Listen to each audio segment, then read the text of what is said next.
আৰু খুব তৎপৰতাৰে অসম আৰক্ষীয়ে তেওঁলোকক ইতিমধ্যে গ্ৰেপ্তাৰ কৰিবলৈ সক্ষম হৈছে।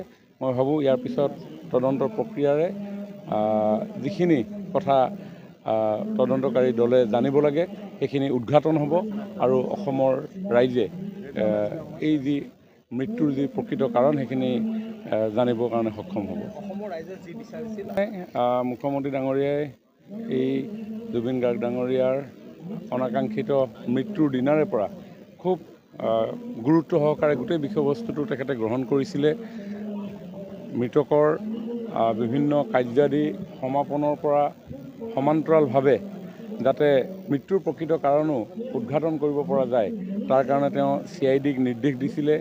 স্পেচিয়েল ইনভেষ্টিগেশ্যন টীম তেওঁ গঠন কৰি দিছিলে। তেওঁলোকে তৎপৰতাৰে গোটেই কামখিনি কৰি লৈ গৈছিলে আৰু অসমৰ ৰাইজে কৈছিলে যে তন্নকৈ এই তদন্ত হ'ব লাগে, পানী নহৰুকুৱা পদ্ধতিৰে এই তদন্ত হ'ব লাগে আৰু সেইকাৰণে মহামান্য উচ্চ ন্যায়ালয়ৰ কৰ্মৰত এগৰাকী বিচাৰপতিৰ জৰিয়তে যাতে এই গোটেই বিষয়টো ভাল ধৰণে সূক্ষ্মভাৱে নিৰীক্ষণ অব্যাহত ৰাখিব পাৰে তাৰ কাৰণেও উচ্চ ন্যায়ালয়লৈ তেখেতে পত্ৰ প্ৰেৰণ কৰিছে।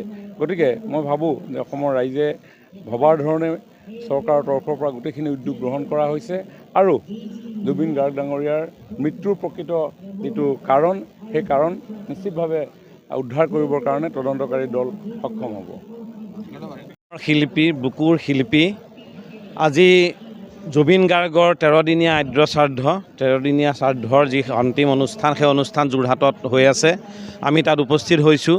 তাৰ লগে লগে বুকুখন আৰু এটা হাত পৰিছে যিটো মেইন কালপ্ৰিট শ্যাম কানু মহন্ত ইতিমধ্যে আৰক্ষীয়ে গ্ৰেপ্তাৰ কৰিছে আৰু গ্ৰেপ্তাৰ কৰি তেওঁক ইতিমধ্যে লৈ আহিছে আৰু আৰক্ষীয়ে। তো এই কথাটোৰ কাৰণে আমি অলপ মনত শান্তি পাইছোঁ।